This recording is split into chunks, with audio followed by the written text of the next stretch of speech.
Dokter Hidayat kita akan sembah. Halo, assalamualaikum. Assalamualaikum warahmatullahi wabarakatuh, Ustaz Hidayat. Dokter Hidayat bisa nyambung?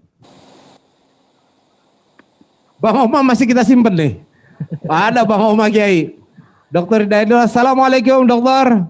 Waalaikumsalam warahmatullahi wabarakatuh. Masya Allah. Masya Allah, tepuk tangannya dong. Sehat-sehat dokter ya. Harus sehat. Harus sehat, Masya Allah. Dan semangat. Luar biasa. Baik dokter, saya kira yang ada di sini dan juga di 11 kecamatan ingin langsung mendengarkan ya tausiah ceramah dari dokter untuk memberikan semangat kepada kami. Silakan dokter. Baik. Bismillahirrahmanirrahim. Assalamualaikum warahmatullahi wabarakatuh.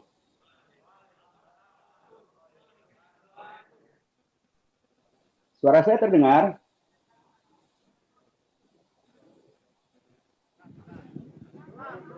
Baik. Alhamdulillahirabbil alamin. Assalatu wassalamu ala sayyidina Muhammadin asyrafil anbiya'i wal mursalin wa ala azwajihi ummahatil mu'minin wa ala alihi thayyibin wa ala ashabil mardiyin wa ala man ittaba'ahum bi ihsanin ila yaumiddin. Faqala Allah azza wa jalla fi kitabil aziz, a'udzu billahi minasyaitonir rajim. Laqad kana lakum fi rasulillahi uswatun hasanah liman kana yarjullaha wal yawmal akhir wa dzakarallaha katsiran. Walamma ra'a al-mu'minuna al-ahzab qalu hadza ma wa'adana Allah wa rasuluhu wa sadaqallahu wa rasuluhu wa ma zadahum illa imanan wa taslima. Minal mu'minina rijalun sadaqu ma ahadullaha alaihi wa minhum man qada nahbah wa minhum man yantadir wa ma baddalu tabdila. Sadaqallahu azim wa sadaqa rasuluhu an-nabiyul karim wa nahnu ala dzalika minal mu'minin. Hadirat al-mukarramin wal muhtaramin, wabil khusus kepada pimpinan kita di Kota Depok dan yang akan memimpin kita selanjutnya di Kota Depok, Bapak Kiai Haji Dr.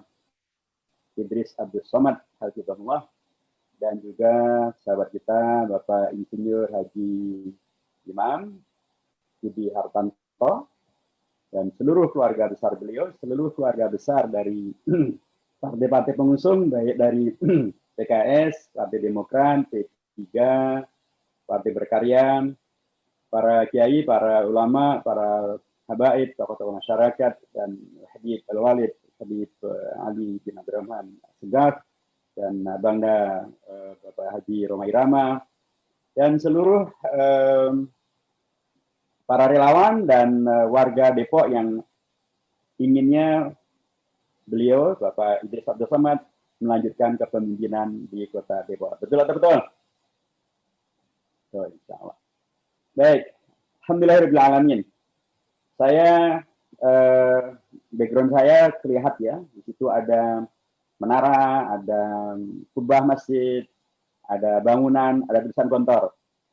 Mengapa begitu? Karena saya bersyukur pada Allah SWT, saya dulu pernah nyantri bareng dengan beliau Dr. Kiai Haji Idris Abdus Somad di Gontor. Jadi saya tahu persis ya, sejak dia masih kecilnya dulu bagaimana sampai tamat dari Gontor dan kemudian melanjutkan kuliah di Saudi Arabia. Kami terus berlanjutan dan sampai kemudian jadi dosen di pasca sarjana di IAIN Syarif Hidayatullah, dan kemudian beliau menjadi wakil wali kota dan kemudian dari wali kota yang tadi luar biasa ya, penghargaan yang beliau dapatkan sangat-sangat banyak gitu. Bukan hanya tingkat kabupaten kota, tapi juga tingkat provinsi, bahkan tingkat nasional, bahkan tingkat nasional. Subhanallah. Nah ini pas banget gitu. Beliau dihadirkan dengan pasangan imam, jadi imam jadi pas, Idris Imam gitu. Ya imam itu ayahnya memang di depan. Gitu. Kalau imam adanya di belakang namanya makmum. Nah, Idris Imam ya layaknya beliau adalah memang menjadi pemimpin untuk Kota Depok, melanjutkan sebagai syukur kita melanjutkan apa yang sudah Allah karuniakan kepada beliau Kota Depok dengan penghargaan yang sangat banyak itu untuk kemudian bisa dilanjutkan menjadi sesuatu yang membawa manfaat yang lebih luas lagi bagi Kota Depok, bagi warga Depok, bagi Jawa Barat dan bagi Indonesia. Itulah syukur kita pada Allah SWT hari ini dikumpulkan untuk kemudian sekaligus menyemangati kehadiran kita dan peran serta kita, serta kontribusi yang bisa kita lakukan untuk melanjutkan segala kebaikan yang dulu sudah Allah hadirkan melalui Nabi besar Muhammad SAW, yang hari ini maulidnya kita peringati. Dan dalam konteks Indonesia bertemu juga dengan ada Hari Santri Nasional, ada Hari Sumpah Pemuda, Hari Pahlawan, dan itu semuanya bergabung semuanya pada hari ini oleh Ustaz Idris Abdul Somad, oleh Pak Imam, oleh rekan-rekan tim ses gitu ya, untuk kemudian menghadirkan komitmen untuk membawa kepada kebaikan dan kemenangan bagi kota Depok, bagi warga Depok, bagi umat Islam di Depok, bagi umat beragama apapun di Depok, bagi Indonesia. Nah, Bapak dan Ibu yang saya hormati, tadi saya sampaikan di depan tentang surah Al-Ahzab, ayat yang ke-21, ke-22, dan ke-23. Ayat-ayat yang kemudian menegaskan tentang bahwa memang Rasulullah SAW itu adalah teladan agung. Teladan agung yang diberikan oleh Allah kepada umat Islam, kepada umat manusia, agar sukses menghadapi dan mengalahkan tantangan zaman, untuk kemudian bisa mewariskannya kepada generasi-generasi akan datang. Jelas sekali itu bisa kita lihat di dalam surah Al-Ahzab yang biasanya memang hanya dibaca di ayat yang ke-21, yaitu laqad kana lakum fi rasulillahi uswatun hasanah. Itu sangat benar, pasti benar. Karena Rasulullah memang adalah teladan agung kita. Tetapi akan semakin benar kalau dia kita baca sejak dari ayat yang ke-9 hingga ayat yang ke-27. Nampak betul bahwa Allah menghadirkan Rasulullah sebagai teladan agung umat manusia itu adalah dalam hal yang terkait dengan kepemimpinan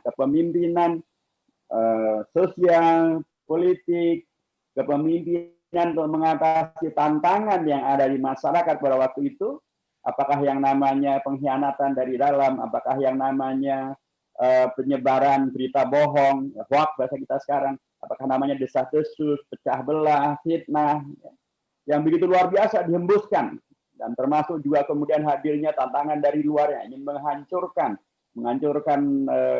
entitas, menghancurkan nama baik, gitu ya.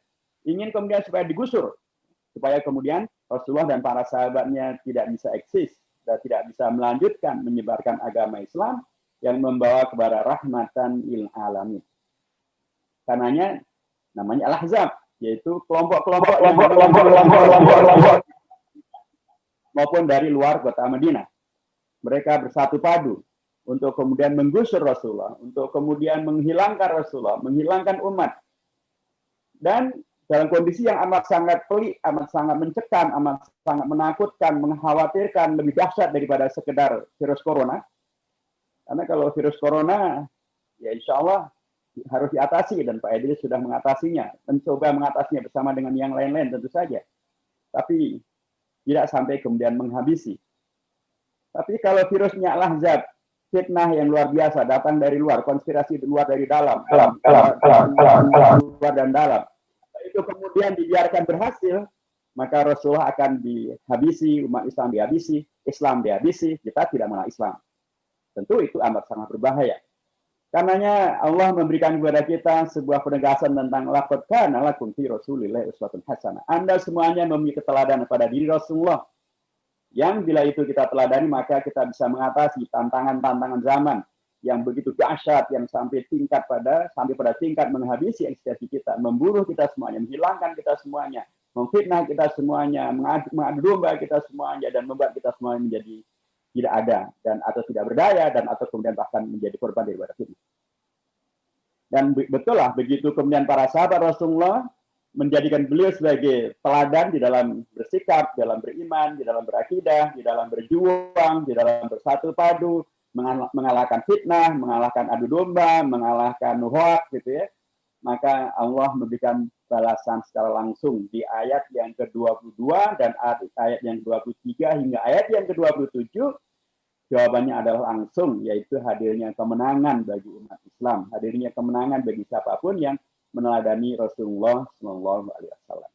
Itulah karenanya hari-hari ini kita amat sangat menyesalkan, sangat marah gitu ya dengan seorang pemimpin dari Prancis, Emmanuel Macron, yang bukannya menyelesaikan masalah penistaan terhadap Rasulullah SAW, tapi dengan dalih bahwa ini ada kebebasan berekspresi, kebebasan berbicara, maka dia justru memfasilitasi dan membela, dan kemudian terjadilah huru-hara yang sekarang berada di mana-mana. Saya hari ini banyak bisa saya yang sudah beredar, saya menegaskan bahwa itu adalah sebuah kekerdilan di dalam berpikir, bersikap, dan mengurusi masalah kenegaraan. Rasulullah SAW yang justru memberikan keteladanan tentang bagaimana menjadi pemimpin yang baik. Baik dalam kondisi yang kemudian mengatasi masalah maupun memenangkan bahkan memenangkan satu jihad, bahkan pertarungan. Kita lihat bagaimana terjadinya peristiwa Fathu Makkah. Ketika Rasulullah memenangkan, membebaskan Mekah, tidak terjadi yang namanya banjir darah, tidak terjadi yang namanya menghabisi orang-orang Mekah, yang tidak terjadi yang namanya kekejaman. Yang terjadi justru Rasulullah mengajarkan tentang idhabu antum tolako, Anda bebas, Anda tidak dihukum. Padahal orang-orang Mekah waktu itu, musyrikin Quraisy adalah mereka-mereka yang begitu luar biasa memusuhi Rasulullah, dan bahkan membuat sayembara untuk menghabisi Rasulullah. Tapi Rasulullah tidak membalas mereka dengan menghabisi dan membunuh.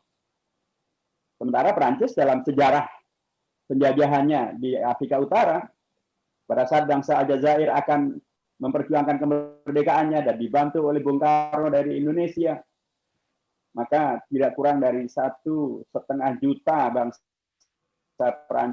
Aljazair dihabisi, dibunuh oleh penjajah Prancis. Tidak kurang dari 400 ulama dicap, dihabisi oleh penjajah Prancis. Itu tidak pernah terjadi dalam konteks umat Islam kemudian menyebar di seluruh dunia. Tidak ada pembantaian, tidak ada. Nah, mengapa umat Islam tidak melakukan pembantaian sebagai dilakukan oleh penjajah Perancis misalnya?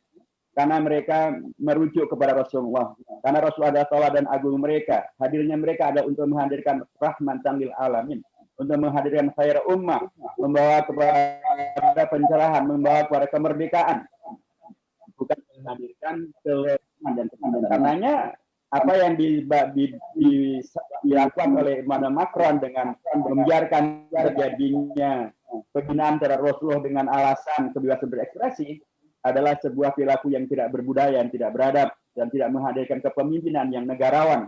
Apalagi dalam konteks Eropa dan Amerika sekalipun, pengadilan HAM di Eropa yang berpusat di Strasbourg di Perancis sudah pernah menyidangkan satu kasus di mana Rasulullah difitnah, Nabi Muhammad difitnah, kata-kata yang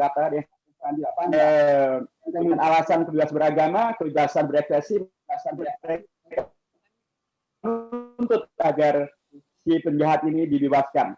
Tapi pengadilan HAM di Strasbourg di Prancis justru menghukum dan tidak mengabulkan permintaan mereka dibebaskan karena menista Rasulullah dengan kata-kata semacam itu tidak lagi termasuk dalam kebebasan berekspresi. Itu sudah melampaui batas, dan bahkan oleh Dewan HAM PBB dinyatakan bahwa melakukan pelecehan dan penghinaan kepada agama dan tokoh agama adalah justru bentuk dari pelanggaran HAM. Karena mestinya Macron dan pimpinan barat di dunia meniru Rasulullah. Dan dalam kemenangannya, beliau tidak justru menghadirkan represi, tidak menghadirkan persekusi, tidak menghadirkan kedoliman, tidak mengembangkan adanya sikap-sikap yang kemudian melakukan tindakan-tindakan yang memaksa. Tapi Rasulullah menghadirkan sikap kenegaraan yang luar biasa. Idhabu antum tolako, Anda bebas selama Anda melakukan kegiatan-kegiatan yang baik dan bermanfaat. Inilah salah satu makna daripada keteladanan yang harus kita ambil dan kita kembang luaskan ketika kita memperingati Maulid Nabi besar Muhammad SAW dalam semangat memperingati sekaligus ada Hari Santri, karena para santri seperti tokoh Pak Dr. Idris Abdul Samad maupun Sumpah Pemuda seperti Insinyur Imam yang tamatan UI, ini luar biasa ini. Ya, alumninya calon wali kotanya tamatan UI, dan UI adalah di Depok begitu ya. Kemudian calon wali kotanya adalah seorang kiai, seorang santri, pernah jadi pimpinan juga di MUI di Depok gitu ya, warga Betawi di tempatnya sendiri gitu. Ini satu gabungan yang sangat luar biasa. Sekaligus memperingati ada Hari Santri, ada Maulid, ada Sumpah Pemuda, dan kita menyongsong untuk kemenangan-kemenangan ini, menghadiri Rasulullah untuk menghadirkan pahlawan-pahlawan. Pahlawan-pahlawan yang akan bisa terus mengisi cita-cita kepahlawanan, cita-citanya para santri yang dulu disampaikan oleh Hadratus Syekh Kiai, dan kemudian bisa menghadirkan pahlawan yang melanjutkan pembangunan Kota Depok. Begitu banyak yang telah beliau hadirkan tadi melalui begitu banyak penghargaan, tapi tentu saja masih banyak lagi yang harus dilanjutkan, masih banyak lagi yang dikerjakan. Karenanya penting betul untuk ini bisa dilanjutkan. Kalau hari ini kemudian Pak Desa Abdul dan PKS ya dan kawan-kawan yang tim ses menyelenggarakan peringatan Maulid, ini sekali lagi memberikan satu bukti bahwa PKS dan Pak Desa Abdul adalah Ahlus Sunnah wal Jamaah juga, adalah pencinta Rasulullah SAW, adalah mereka-mereka yang berada dalam posisi di mana apa yang difitnahkan seolah-olah ini adalah anti Maulid, ini adalah Wahabi dan lain sebagainya, semuanya hanya fitnah. Semuanya adalah fitnah yang tidak dibenarkan oleh Ahlus Sunnah wal Jamaah, karena Ahlus Sunnah wal Jamaah itu pastinya bertentangan dengan Ahlul Fitnah wal Furqah. Karenanya peristiwa hari ini menegaskan kembali bahwa memang sudah sewajarnya bila seorang santri yang Kiai Haji Dr. Idris Abdul Somad yang pencinta Rasulullah, yang memperingati Maulid Ahlus Sunnah wal Jamaah berbarengan dengan Pak Imam yang insinyur, yang alumni UI, mereka kemudian diberi kesempatan untuk melanjutkan membangun Depok, untuk melanjutkan segala kebaikan seperti yang dulu Rasulullah telah contohkan, menghadirkan kepeloporan daripada para pemuda, kepeloporan daripada para santri, yang kemudian digabungkan akan menghadirkan kepahlawanan yang amat sangat kita dambakan. Kita mendoakan dan kita mendukung untuk sukses, Pak Imam bisa sukses, mengajarkan kembali memerlukan kebersamaan. Karenanya sangat penting untuk Bapak Ibu sekalian maksimalkan usaha, masing-masingnya maksimalkan usaha untuk kemudian bisa melanjutkan keberkahan ini, kemenangan ini, bagaimana yang telah Rasulullah anjurkan bahwa siapapun yang kemudian berjuang dan membantu perjuangan, maka dia mendapatkan pahala sebagaimana pahala orang yang berjuang dan orang yang kemudian dimenangkan dalam perjuangan. Rasulullah menyampaikan, man jahaza ghaziyan fi sabilillahi faqad ghaza. Mudah-mudahan kita semuanya mendapatkan pahala dan barakah daripada kemenangan pimpinan-pimpinan yang baik, yang kiai, yang santri, yang profesional, yang menghadirkan barakah. Mudah-mudahan dengan cara itu maka Depok akan menjadi lebih baik dan lebih baik dalam waktu yang terus berkelanjutan, dan dengan cara itu kita mendapatkan barakah dan pahala juga dari kemenangan yang akan Allah berikan. Selamat melanjutkan kegiatan ini, selamat menanti dan menyongsong kemenangan tanggal 9 Desember nanti. Jangan dimubadirkan kemenangan kesempatan yang telah diberikan Undang-Undang Dasar. Jangan dimubadirkan kesempatan yang diberikan Undang-Undang Dasar agar rakyat memilih pemimpinnya. Pergunakan secara maksimal, ajak teman-temannya, ajak keluarganya, ajak kenalannya, dan pastikan juga nanti pada waktu pemilihan jangan ada yang dimanipulasi, jangan ada yang kemudian masuk angin karena money politik dan lain sebagainya. Pastikan karunia Allah yang bernama calon wali kota Pak Dr. Idris dan Pak Insinyur Imam ini akan betul-betul bisa mewakili dan memenangkan perjuangan di Kota Depok. Barakallahu fikum jami'an. Wallahu muwaffiq ila aqwamit thoriq wa nasrun minallahi wa fadlun qarib wa basyiril mu'minin. Wassalamualaikum warahmatullahi wabarakatuh. Waalaikumsalam warahmatullahi wabarakatuh. Terima kasih Dr. Hidayat. Semoga selalu sehat dan mendapatkan keberkahan dari Allah Subhanahu wa taala. Amin ya rabbal alamin.